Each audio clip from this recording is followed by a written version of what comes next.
Hello! Welcome to China, the river valley capital of early invention. If you enjoy fireworks, comfy clothes, or money, then this is the civilization for you. We're talking cannons, walls, fake armies, real armies. In today's episode, we'll take a look at China's fascinating origins and some of their many contributions that still affect us today. We've got a lot to cover in 5 minutes, but thanks to some of China's inventions, at least we won't get lost along the way. So, without further ado, this is Ancient China in 5 minutes or less.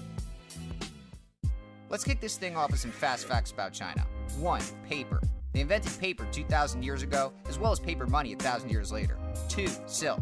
China's been into clothing production for way longer than you think, and in ancient times built insane amounts of wealth through the silk trade. The Romans called China the land of silk because it sold the world's most sought-after fabric, and Chinese silk producers protected their brand by keeping their methods of silkworm farming a secret for, by some estimates, 3,000 years. What else? 3. They invented block printing. 4. Ballistics. They invented crossbows and even gunpowder before the Bible came out. And 5. The compass. So travelers, listen up, because without this last one, we might not even know where China is. China started like most other river valley civilizations, growing large amounts of food due to the silt deposits left by the flooding of their local river. The Huang River is known as the Yellow River in English, and empties in northern China into the Yellow Sea. Makes sense, right? We ignore the mythical Jia dynasty that almost certainly didn't exist. Our best starting point is with the Shang dynasty, which began ruling around the Huang River around 1600 BC. The Shang family led early Chinese civilization for an impressive 600 years, before being replaced by the Zhou. The Zhou dynasty lasted even longer, and it was during this time that we got China's greatest philosopher, Confucius. Confucius was insanely influential to Chinese culture, and in addition to inspiring the wise proverbs found in fortune cookies, which aren't even Chinese by the way, they're from San Francisco, he was responsible for shaping attitudes behind duty, family, and overall honor in Chinese society. Confucius's principles taught that a person's morals are largely based on their experiences growing up, and as such, family members must hold their duties to each other with extreme importance. Confucius advised leaders to rule through respect instead of fear. Many of his principles remain as core Chinese values today. Confucius lived near the start of the Warring States period, a civil war that lasted longer than America's been a country, and ended with the Zhou being replaced by China's first emperor, Emperor Qin. We complain about politicians today, but Qin's subjects would really not reminisce fondly on Qin, who oppressed thousands if not millions of China's people. Qin also said heck no to Confucius' earlier ideals and was known for book burning and all kinds of other methods for erasing Chinese culture. You can probably tell a lot about Emperor Qin through the terracotta army he was buried with. Qin believed that he would command them in the afterlife. While thankfully these were made out of clay people instead of real people, it took 40 years and 700,000 laborers to construct. So hopefully there was an ancient Chinese OSHA for workplace accidents. Alright, I know you've been waiting for it. Emperor Qin's one positive contribution, the Great Wall! The original Great Wall was more or less slapped together by conjoining China's border forts, producing a system of defensive structure that would be used and improved on for over 1,000 years.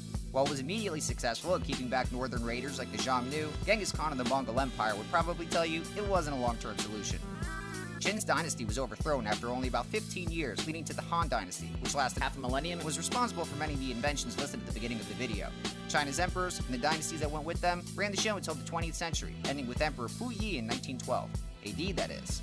China today is the most populous country on Earth, and you'd be hard-pressed to find someone who isn't familiar with its other cultural contributions like calligraphy, dragons, or Chinese New Year. That being said, let's take a minute to recap. 100 years back in the mix, I'm making 36, Shang thinking about time this civilization kick. Built it out of bricks and bamboo sticks. The Huang River flood brought more than mud, they brought bliss. Your simple sitting on the land there, and it brought a lot of crops, the crops are quite clear, yeah. But the land was so appealing, the zoo started stealing, and even though they plowed it, Qin wouldn't allow it. Zoo's done banned it, expanded, till he was emperor and ran it, But Confucius demanded, the good morals they standard, Qin ain't a fan of New Start, he thought China needed, so he went and burned the past off. Yeah, but the spark ain't go out right here, and Han China is what people be about for years. And then they dig, push, push, and grow. So pass me the scroll, I think they got a lot of stories and some years to go, yeah. You can learn about how China made buku bucks through our next episode on the Silk Road. But until then, Zai Shan. No, I'm serious this time. That's what it really means. Yeah. You know we do a lot of learning on in 5 minutes or less.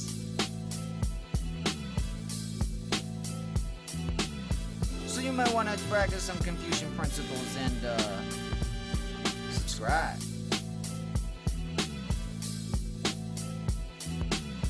Don't make me go Qin on you. Although that terracotta army does look kind of nice.